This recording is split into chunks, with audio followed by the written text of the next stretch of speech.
What if I told you that a country that was once poorer than South Africa now has the fastest growing economy in the world? This is the remarkable story of Guyana.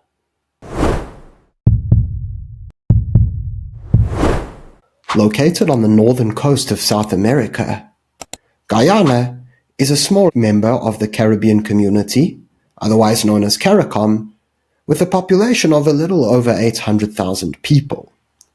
Historically, Guyana's economy was heavily reliant on agriculture, particularly sugar and rice, as well as some mining exports.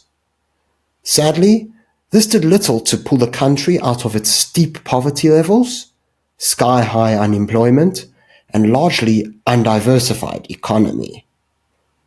In fact, in 2015, the Guyanese economy had only grown by about 0.7%, according to the World Bank. This is not far off of South Africa's 0.6% GDP growth in 2024. But it was during that same year, 2015, when everything changed.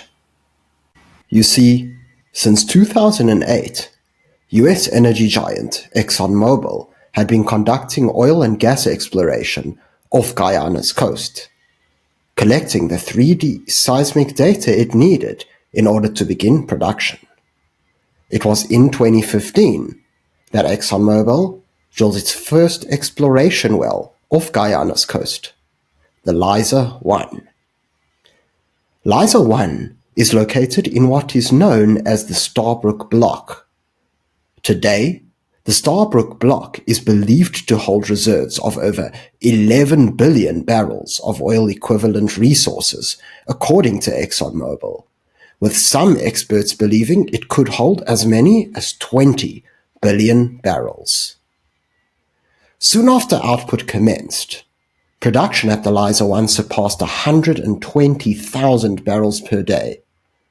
In 2020, Guyana's GDP skyrocketed to 43.5%, with the country's crude oil becoming a popular choice for European refiners seeking an easy-to-process sweet crude.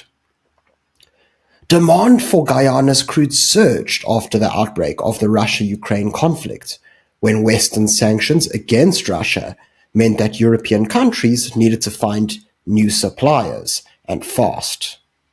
What's more, it just so happened that in February 2022, around the same time as Russia's invasion of Ukraine, production at the Liza-2 project commenced, just in time to serve those European customers in desperate need of alternative suppliers.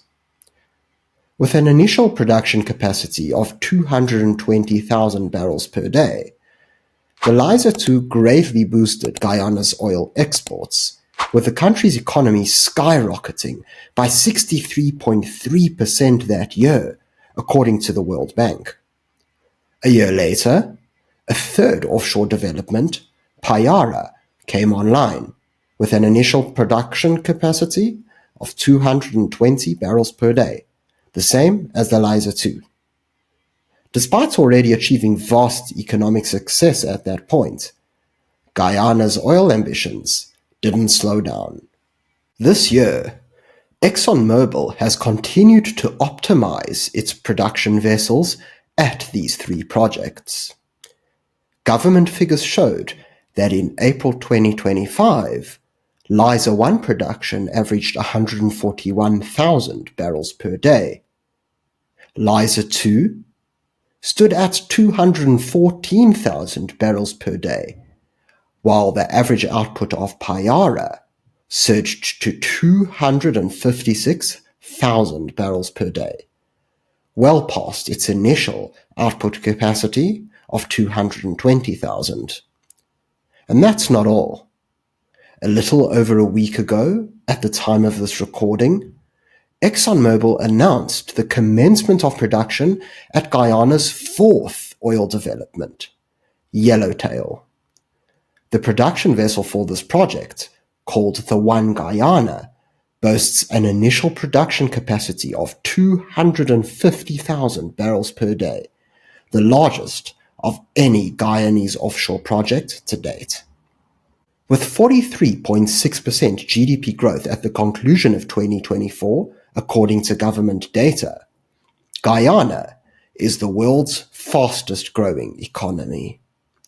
Yet, even with its already significant oil sector growth, the country is showing no signs of slowing down. S&P Global projects that Guyana is on track to double its oil export revenues from $11 billion in 2023 to $22 billion by 2030. There also happen to be 4 additional projects in the pipeline that are yet to commence production. South Africa has a crucial lesson to learn from Guyana. Sometimes, you don't need to come up with new inventions or new technology or start new companies in order to drive economic growth. Sometimes, the answer lies within your existing resources, of which South Africa has many. The country simply needs to identify viable opportunities and seize them, just like Guyana. Thanks very much for watching the video. If you enjoyed it, please remember to give it a thumbs up and subscribe to my channel. Until next time, I'm Matthew Cohen, and this is the Power Pod.